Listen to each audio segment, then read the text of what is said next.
तो भैया जौन तरीका से देश के हमारे हालात बने हैं और जी हालातन को लेकर जो है युवा है वो कहूँ ना कहूँ नाराज है। और आज हमारे संग दतिया कलेक्ट्रेट में हमें एक ऐसा युवा मिलो जिससे हमने बात करी तो भाई युवा ने वर्तमान केंद्रीय सरकार और वर्तमान की जो राज्य की सरकार हैं उनकी कहूँ ना कहूँ पोल खोल रही। तो हमारे संग जी भैया जुड़ रहा है। तो सबसे पहले भैया से नाम है, कहाँ नाम भैया आप? सर मेरा नाम प्रिंस गोहना है, मैं गोहना का रहने वाला हूँ सर। एक स्टूडेंट हूँ, अभी वर्तमान में पढ़ाई कर रहा हूँ सर सिविल सर्विस के लिए।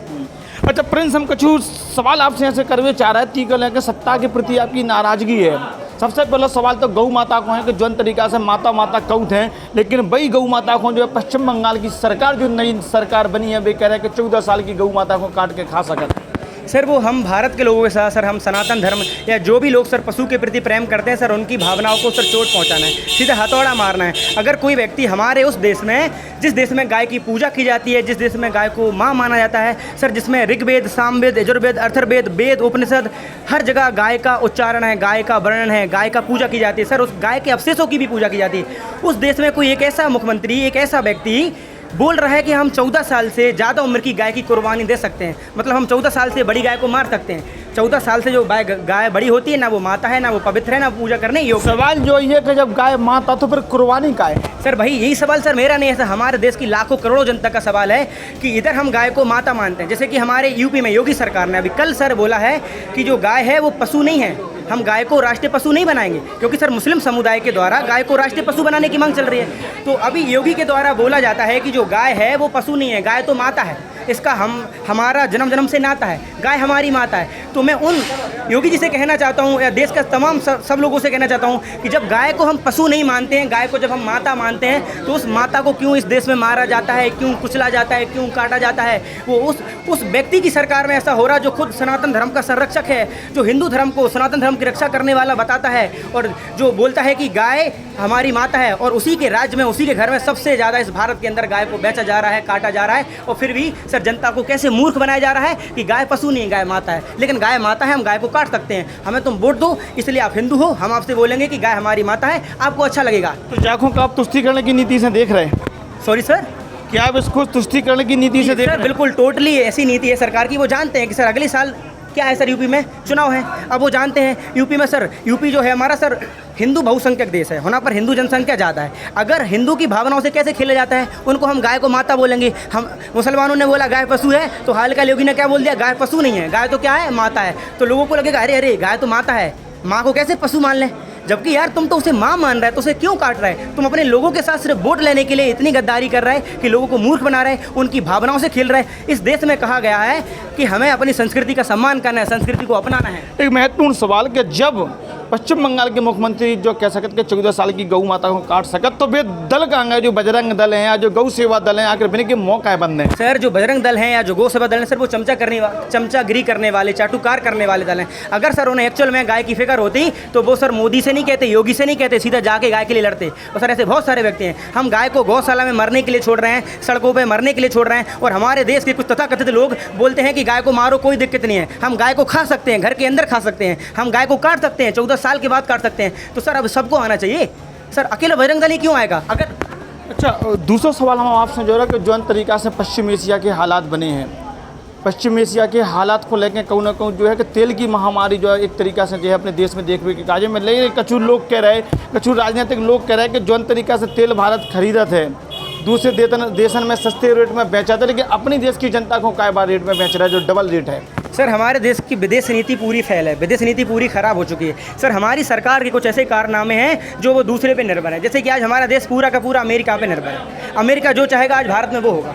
सर पता नहीं ऐसा क्या करा है हमारे मोदी जी ने जो हमें हर चीज़ अमेरिका से पूछ के करना पड़ रहा है। हम तेल अभी आज वर्तमान में कहाँ से खरीद रहे हैं सर? अमेरिका से। लेकिन हम इससे पहले किससे खरीदते थे? ईरान से। ईरान हमको भारत की मुद्रा में सस्ती रेट में 60 दिन के क्रेडिट पर तेल देता था, हमारी करेंसी में देता था, हमसे पैसे नहीं लेता था, बदले में हमारे यहाँ से शॉपिंग करता था, माल खरीदता था, तो हमें सस्ता तेल मिलता था। आज हम तेल खरीद रहे हैं सर अमेरिका से, इसलिए हमें महंगा मिल रहा है और हमारी व्यवस्था सारी फेल है। महंगा तेल लेने के बाद भी हम अपनी जनता को एक उचित रेट में नहीं बेच पा रहा है, एक सस्ती रेट में नहीं बेच पा रहा है जितना जनता की क्षमता है। जबकि हमारे देश के प्रधानमंत्री खुद कच्चे तेल का निर्यात बांग्लादेश में करते हैं, नेपाल में करते हैं, और नेपाल की सरकार, बांग्लादेश की सरकार उसी तेल को कम कीमत पर बेचती है। तमाम तस्वीरें सोशल मीडिया में आउट हैं कि पुलिस वाले साइकिल पे गश्ती कर रहे हैं, बड़े बड़े नेता ने गाड़ियाँ छोड़ दें, वे पैदल चल रहे। कल बाबा बागेश्वर धाम झांसी आए थे, सुबह कह रहे हम तेल बचा रहे, ट्रेन में जा रहे।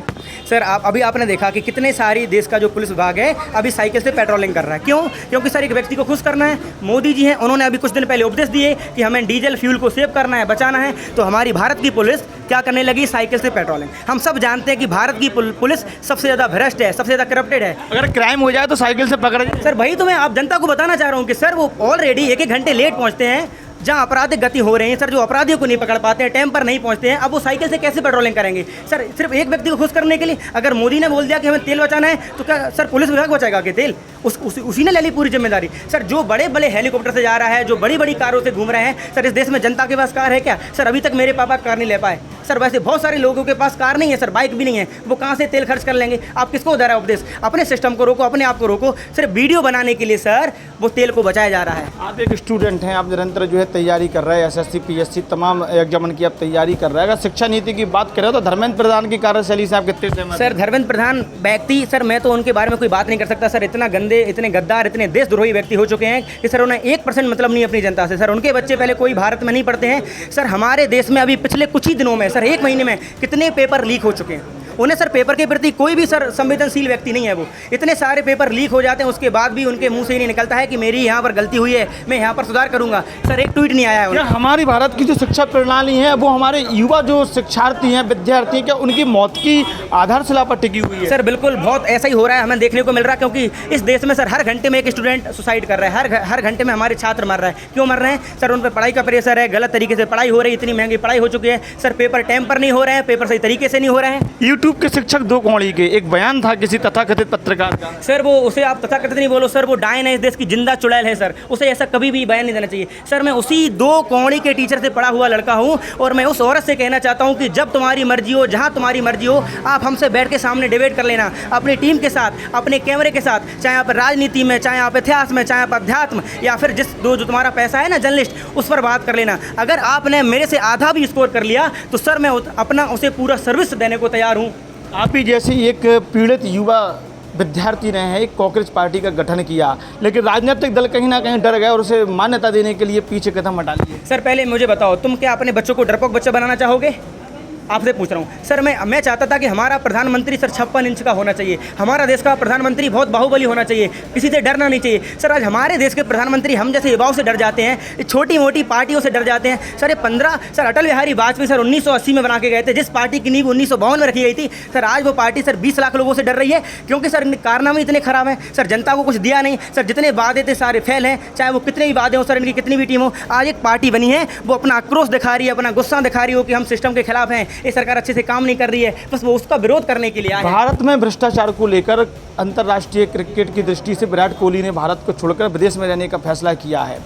आखिर क्या कारण है कि भारत की जो सरकार है वो भ्रष्टाचार पर पाबंदी नहीं लगा पा रही? सर पहले तो विराट कोहली ने भारत का भ्रष्टाचार को लेकर उसने देश नहीं छोड़ा है। हमारे देश की नीति है, पहले तो हर व्यक्ति अगर वो भारत का नागरिक है तो वो दूसरे देश का कैसे हो सकता है? आज हमारी क्लास 11 में हमको पढ़ाया जाता है नागरिकता टॉपिक, उसमें सर नियम है, सर आपने पढ़े होंगे। अगर भारत के अगर कोई व्यक्ति, कोई सेलिब्रिटी, कोई खिलाड़ी इस देश को छोड़ के जा रहा, सर आपने विराट कोहली का बोल दिया। सर कितने सारे मंत्री हैं उनके लड़के, उनके बारे में पूछो आप हमसे, वो क्यों जा रहा है? सर जहाँ सिस्टम खराब हो, सर जहाँ पर सांप्रदायिक हिंसा होती हो, सर यहाँ पर जाति को लेकर भेदभाव हो, सर यहाँ पर धर्म को लेकर भेदभाव हो, सर हर एक इतने सारे मुद्दे हो रहे हैं। सर मेन मुद्दों पर बात नहीं हो, वो व्यक्ति इतना पर्यावरण खराब हो, सर वो व्यक्ति चुनाव गलत तरीके से हो, सर और ऐसे देश में जो लोकतंत्र है वहाँ पर सर कौन रहेगा? क्यों रहेगा? ये भैया कह रहे हैं कि भारत का सिस्टम खराब है, इस बात से सहमत हो आप?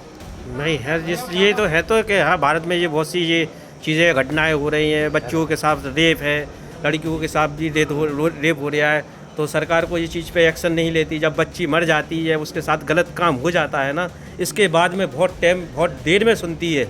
इसके बाद में जब वो बच्ची की आत्महत्या हो जाती, मर जाती है, इसके बाद में फिर पुलिस सुनती है, फिर पुलिस आती है, इसके बाद में जब कोई सुनवाई होती है, इसके बाद में उसका माँ और उसका बाप का बुरा हाल हो जाता है, रो रो के परिवार। इसलिए तो जो मुद्दा उठता है वो सब लोग सड़कों पे खट्टोले उतरते हैं, इसलिए उतरते हैं सब लोग। आखिर सुधार कैसे हो?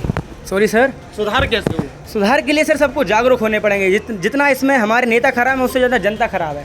अभी हमने उन्हें वोट कैसे भी दिया हो, हमने उनसे मुर्गा खाया हो, दारू पियो, उनका पैसा लिया हो, लेकिन सरकार का जो मुद्दा है, हमने अगर उन्हें सरकार में चुन के भेजा, उनका काम है कि लोगों के लिए अच्छे काम करना। अब सर सुधार कैसे होता है? अगर तुम कोई गलती करते हैं, अब गलती में हमने क्या गलती करी उसे सुधार कर दो, सुधार हो जाएगा। हम जितने भी काम कर रहे हैं आज, जितने भी जो बीजेपी पार्टी वाली है, विपक्ष पार्टी है, सर सारे लोग मिलकर हैं अब जो भी काम खराब कर रहे हैं। सर अब सुधार ऐसे हो सकता है ना कि मैंने बताया कि ये चीज़ गलत है, लेकिन आप मेरी बात को सुनने को तैयार ही नहीं हो। अब और कोई दूसरा सामने वाला व्यक्ति बोलता है कि पेपर ऐसे लीक हो रहे हैं, लेकिन आप उसकी बात सुनने को तैयार ही नहीं हो। सर जब आप बात नहीं सुनोगे, सर जब अपनी कमी को नहीं पहचानोगे, उसकी गहराई में नहीं जाओगे, उसे सुधार करने की आपकी मंशा है ही नहीं, तो सर कैसे सिस्टम सुधरेगा? सवाल यहाँ है कि जब कोई सुधार के लिए कदम बढ़ाता है, आवाज़ उठाता है, तो उस आवाज़ को दबा दिया जाता है। आज आप भी बोल रहे हो तो निश्चित तौर पर लोग देखेंगे तो आपको भी दबाने का प्रयास। सर मुझे नहीं पता कि आप ये मेरी खबर को दिखाओगे कि नहीं दिखाओगे, कि आप भी गोदी मीडिया में, बिकी हुई मीडिया में, नालायक मीडिया में आते हो। आप देखते हैं सर, कुछ दिन पहले कई हमारे इस देश के ऐसे पत्रकार हैं जो सिस्टम के खिलाफ लड़ रहे थे, उनकी आवाज़ को उठा रहे थे, बोल रहे थे कि रोड खराब है, इस चीज़ में घोटाला हुआ है, इस चीज़ में ऐसा हुआ है। सर उनको जिंदा मरवा दिया, सर उन्हें जिंदा कटवा दिया। सर कौन आवाज़ उठाएगा? सर सबसे पहले हर व्यक्ति को इतना डरता है मौत से, उसे इतना जीने की लालसा है, उसे अमर होना है, उसे इस देश में रहना है, इसलिए कोई बोलता नहीं है। और अगर वो बोलता है तो सरकार उसे बहुत प्यार से, इतने प्यार से चुप कराती है कि उसकी पुश्तें दोबारा सोचेंगे नहीं कभी विरोध करने का। सर कभी सुधार नहीं हो सकता। आखिर ऐसे क्या कारण है कि आज आप इतनी दुखी हो? भारतीय जनता पार्टी की सरकार केंद्र और राज्य में है, जिसको कारण आपके मन में कहीं ना कहीं हताशा देखी जा रही है। सर मैं बिल्कुल भी दुखी नहीं हूँ। सर मैं बहुत समझदार पढ़ा हुआ लड़का हूँ। सर मैंने एथिक्स पढ़ी है, मैंने मॉरलिटी पढ़ी है, मैंने नैतिकता पढ़ी है, बहुत बड़े बड़े टीचरों से पढ़ी है, और सरकार ने जो सिस्टम बनाया मैंने वही चीज़ पढ़ी है। लेकिन सर सामने वाला ही गद्दार है, नीच है, नालायक है, हरामी है, उसके चक्कर में मैं क्यों दुखी रहूँगा? सर जितना मेरे से होगा, जितना मैं बदलाव कर पाऊंगा उतना करूंगा। अगर हमारी जरूरत पड़ेगी तो सर हम सामने आएंगे, हम बोलेंगे। जब मैं जानता हूं कि मेरे पास थॉट है, मेरे पास विजन है, मैं कुछ अच्छा कर सकता हूं, तो मैं करूंगा। वो तो सर आप जनता पे डिपेंड करता है कि अगर मैं बोल रहा हूं, मैं सही बोल रहा हूं कि गलत बोल रहा हूं, आपको ध्यान देना है। ये तो हमारा जनता का काम है, इसलिए तो इस व्यवस्था को लोकतंत्र बनाया था कि तुम डिसाइड करो। सर इस देश में अंतिम निर्णय जो लेने की जिम्मेदारी है वो जनता की है, लेकिन वो नालायक इतनी मूर्ख जनता हो चुकी है, उसे इतना मूर्ख कर दिया गया है कि सर वो खाने के अलावा, रहने के अलावा, पूजा पाठ राम जय श्री राम के अलावा और कुछ सोचती ही नहीं, उसे मतलब ही नहीं है। अभी हम जिस परिसर में खड़े हुए हैं, हम अपने सहयोगी से कहेंगे कि एक बार ये तस्वीर दिखाएं कि यहाँ जितने भी लोग खड़े हुए हैं, ये लोग प्रत्येक जन सुनवाई को, अपनी समस्याओं को लेकर यहाँ कलेक्ट्रेट में आते हैं, लेकिन इनमें से चंद लोगों की सुनवाई हो पाती है, कुछ लोग कहीं ना कहीं अपना मुंह वापस लेकर चले जाते हैं। क्या इसे आप किसकी कमी मानती हैं? सर इसमें बहुत सारी कमियां हैं। सर जो हमारा एडमिनिस्ट्रेशन है सर, एक कार्यपालिका के अंदर आता है और सर ये आदेश पे काम करता है। हम सब जानते हैं कलेक्टर पहले तो कोई बड़ी चीज़ नहीं है, उसे हमने हुआ बना के रख दिया। इस देश में सिर्फ एक कलेक्टर नहीं है, हजारों लाखों कलेक्टर है ना, सबका काम है। और अगर आज हमारे दतिया के स्वप्नल बानखेड़े अच्छा काम कर रहे हैं तो इसमें कोई बड़ी बात नहीं है। सर कलेक्टर का काम ही होता है अच्छा काम करना, वो तो दूसरे लोग अच्छा काम नहीं कर रहे इसलिए हमें इनके अच्छे काम लग रहा है। सर आज भी दतिया में सर कितनी सारी परेशानियाँ हैं। क्या सारी दतिया में पानी की समस्या खत्म हो गई? क्या सफाई की समस्या खत्म हो गई? सर अभी हमारे यहाँ पर एक छोटा सा रोड बना था सर, वो रोड इतनी बुरी तरीके से बनाया है सर, इतना परेशान हुए हैं लोग। सर आज भी वहाँ पर कहीं कहीं पर गड्ढे हैं सीवर लाइन के, सर वो गड्ढे को खोद तो दिया है लेकिन भरने को कोई तैयार नहीं है। तो सर सिर्फ अगर हमने जनता की बात सुन ली, एक सोशल मीडिया पे वीडियो बना के डाल दिया, सर जनता की जन सुनवाई कैसे होगी? सर अकेला कलेक्टर कैसे कर लेंगे? सर पूरा सिस्टम बना है ना, पूरे अधिकारी बने हैं ना सर, सबको पैसा तो चाहिए। सर भ्रष्टाचारी नाम का एक शब्द है, वो हमारे संविधान में से लिखा नहीं गया है, लेकिन वो इतने अच्छे से फॉलो होता है, इतनी इज्जत के साथ फॉलो होता है कि हर एक अधिकारी, हर एक विभाग, इस सबको पता है। क्योंकि हम जब जाते हैं, हमें अपना जल्दी काम करवाना है, हम उसे पैसा देते हैं, हमारे चक्कर में दूसरा व्यक्ति समस्या का सामना करता है, फिर उसे जन सुनवाई में आना पड़ता है। हम सबको सशक्त होना पड़ेगा। कलेक्टर से सर, कलेक्टर से ज़्यादा जिम्मेदारी पता किसकी है? हमारे विधायक की। लोग को पता भी है विधायक नाम की कोई चीज़ है दतिया में, पता भी है। सर हम कलेक्टर के प्रति, कलेक्टर हमारे प्रति जवाबदेही नहीं है, वो अच्छा काम करे नहीं करे हम उससे कुछ नहीं बोल सकते, बस लाइन लगा के है ना सुबह से लेकर शाम तक खड़े रहेंगे। हमारी समस्या पहले हमारे विधायक से होगी, हमने आपको चूज़ करा है, आपको चुना है, आप हमारे लिए क्यों खड़े नहीं होते हैं? हमें उनसे बात करना है। फिर वो विधायिका में आता है, वो कार्यपालिका से बोलेगा, वो कलेक्टर से बोलेंगे, कलेक्टर जाके जन सुनवाई करने पड़ेंगी। हमें आज कलेक्टर में जन सुनवाई चोली दामन का साथ माना जाए इन लोगों? बिल्कुल है सर, रहता ही है, शुरू से चले आ रहा है सर, वो तो हम सब देखते हैं। इसमें मानना क्या है? हमको सबको दिख रहा है। एक भी काम आज हमारी ये औकात है कि अगर मेरी कुछ पहचान नहीं है तो सर मेरे को सरकारी अस्पताल में एक पर्चा बनवाने के लिए घंटों लाइन में खड़ा होना पड़ता है। और अगर सर मैं ओटी से हूँ, अगर मैं मेडिकल कॉलेज का व्यक्ति हूँ, सीधा डॉक्टर के पास जाऊँगा, दवाई लूँगा, इलाज करवाऊँगा और बाहर आ जाऊँगा। सर ये कौन सा नियम है? आप जाके देख लेना, कर लेना रिपोर्टिंग। हम बड़ा दादा का नाम लिया जाता है कि दादा ने ये करवा दिया, दादा ने वो करवा दिया। सर मेरे पास अभी वीडियो हैं सर, नीचे वाले फ्लोर पर पानी नहीं है पीने को अस्पताल में। सर पूरा सिस्टम चेंज करके रख दिया। क्या लगता है कि आपकी ये चिंगारी यहाँ तमाम जो लोग हैं या जो भी युवा देखेंगे, कहीं ना कहीं उनमें आग ज्वलंत करेंगे? सर मेरे से हजारों लोग हैं, अगर उनमें ज्वलन करती तो सर मेरे से बड़े बड़े विद्वान ज्ञानी व्यक्ति हैं, अगर उनको होता सर, हर सबके अंदर है ये ज्वलन। लेकिन वो निकाल नहीं रहा, उसे डर है, उसे सर भोगना है सब कुछ, उसे मरने से बहुत डर है, इन नेताओं को चाटना है। उनका छोटा काम, वो छोटी चीज़ ढूंढते हैं कि बस मेरा तो नेताजी ये काम करवा दें, मेरे 10,000 रुपये निकलवा दें, विधायक जी मेरे 10,000 रुपये एक कलेक्टर छोटा सा काम करवा दें, हम उसमें खुश हैं। हम अपने जब तक अधिकारों के बारे में नहीं जानेंगे, जब तक हमें कितनी सारी चीज़ें मिलती हैं। जितने पुलिस डिपार्टमेंट चापलूसी है उनको बाहर निकालो, उनको सस्पेंड करो ना, क्यों रख रहे हैं इनको। अच्छा, नेताओं के यहाँ जी हजूरी अधिकतर देखी जाती है। सर अभी देखा नहीं यूपी में क्या रूल आ गया कि जितने भी जो हमारे कलेक्टर हैं, जितना भी हमारा एडमिनिस्ट्रेशन है या जो हमारा ब्यूरोक्रेसी है, नौकरशाही है, अब उसको विधायक सांसद के सामने झुकना पड़ेगा, उसको पानी सर्व करना पड़ेगा, उसे पानी के बारे में पूछना पड़ेगा कि सर आइए बैठो। सर जो व्यक्ति अपनी योग्यता के दम पर पढ़ के आता है, सर उसे कितना पढ़ना पड़ता है और क्या क्या पढ़ना पड़ता है। और एक ऐसा अनपढ़ गवार व्यक्ति जो हमारा नेता है, बस उसे जनता ने छोटी छोटी चीज़ों में छोटे छोटे झूठे वादे करके उसको हमने जिता दिया। अब वो एक कलेक्टर से बोलेगा कि हमारे सामने खड़े क्यों नहीं हुए, कलेक्टर से बोलेगा हमने पानी क्यों नहीं पूछा। सर ये हमारे देश की मतलब हालात हैं।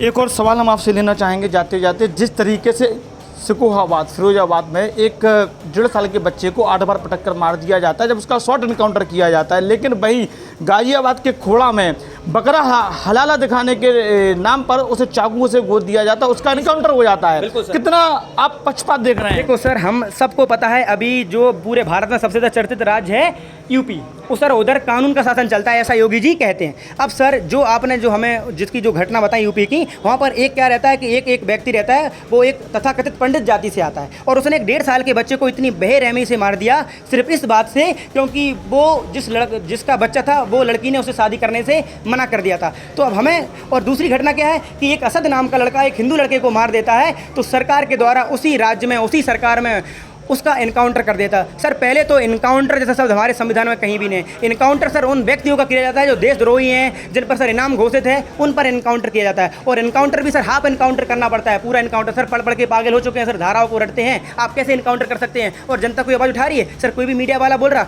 सर जो पाठक नाम का लड़का है उसका हाफ इनकाउंटर करके वो जेल जाएगा, और एक व्यक्ति चलो उसे जिंदा रहने का तो हक था, उसने मारा है, जो भी करा है, जो हमारा संविधान न्याय देता उसे वो न्याय दो ना। आप उसका इनकाउंटर कैसे कर सकते हैं बिना तथ्यों के? ऐसे नहीं करना चाहिए। तो सर सरासर बेईमानी है, गलत है, आपको दिखाया जा रहा है सर। इसी को तो पक्षपात हिंदू मुस्लिम कैसे नैरेटिव फैलाएंगे? क्योंकि हमें वोट हिंदू का चाहिए, हिंदू ज़्यादा है तो हिंदू को थोड़ा सहूलियत तो देनी पड़ेगी, उनके अधिकार तो नहीं दे पाते हैं, तो यहाँ तो खुश कर देंगे हिंदू को। जाते जाते लास्ट सवाल, क्या 2027 क्या कुछ देकर जाएगी यूपी में? सर यूपी में क्या, जब तक अगर SIR रहेगा, इनका सिस्टम रहेगा, EVM रहेगा, और ज्ञानेश भाई अगर मोदी के साथ सुबह और शाम डिनर लंच साथ में करेंगे, तो सर पूरे देश का एक पूरा जनता भी साथ में खड़ा हो जाए, तो सर कोई ताकत नहीं है कि वहाँ पर वो BJP को रोक पाएंगे। सर कोई से भी राज्य में चुनाव करवा लो। सर अगर अभी हमारे सुप्रीम कोर्ट ने SIR को जायज़ ठहरा दिया, उनने SRI को अच्छा माना, अब मुझे समझ में नहीं आती जब SIR इतना अच्छा है तो हर राज्य में क्यों नहीं हो रहा, सिर्फ उन्हीं राज्यों में क्यों कर रहे हैं जहाँ पर चुनाव हो रहा है। सर आपको पता है बंगाल में SIR में सुभाष चंद्र बोस के नाती का वोट काट दिया गया है। सर सुन के लगता है कि सीधे जाके गला पकड़ के मार दो। सुभाष चंद्र बोस सर इतना उसने बोल दिया था, तुम मुझे खून दो मैं तुम्हें आज़ादी दूंगा, पूरे देश के लिए लड़ता रहा। उस व्यक्ति के तुम खानदान वालों के घर वालों को बोल रहा है कि वो बांग्लादेश का व्यक्ति हो सकता है। उसका हर बच्चा की जुबान पर नाम होता है सुभाष चंद्र बोस, हर स्कूल में उसकी फ़ोटो होती है। 15 अगस्त 26 जनवरी जो हमारे देश के पर्व हैं, त्यौहार हैं, उन पर उसका जिक्र किया जाता है, नाम लिया जाता है। उस व्यक्ति के परिवार के व्यक्ति को हमने बोल दिया कि ये व्यक्ति बांग्लादेश का है, इसका आधार कार्ड में नाम नहीं है, इसलिए नाम हटवा दिया। तो क्या आपके नज़रिए से इस बात को स्वीकारा जाए कि जो सरकार की नीतियाँ हैं वो तुष्टीकरण और दोहरीकरण की हैं? बिल्कुल है सर, जहाँ उन्हें जरूरत पड़ता है, जहाँ पर जैसी नीति चाहिए वो उस नीति का प्रयोग करते हैं। जहाँ हिंदू मुस्लिम से काम होगा वो हिंदू मुस्लिम काम करेंगे, जहाँ दूसरी चीज़ से काम होगा वो वैसी नीति अपनाएंगे। अभी देख लेना आप, अभी हाल शुरू तो हो गए ना, यही तो हाल है। अभी उन्हें बोल तो दिया, तो गाय हमारी माता है, पशु है ही नहीं गाय, उन्हें कर तो दिया। पाठक के लड़के को उन्हें हाफ इनकाउंटर करा और एक मुसलमान समुदाय के लड़के का फुल इनकाउंटर कर दिया, उसको मार दिया। और अब तुम्हें और कितने मैसेज चाहिए बताओ, और मैं क्या बताऊँ? तो आप देख सकते हैं तो युवा हैं, और युवा के मन में कहीं ना कहीं देखा जाए तो सरकार की जो नीतियां हैं उन नीतियों को लेकर देखा जाए तो काफ़ी आक्रोश आपको यहाँ खबर में देखने के काजे मिले।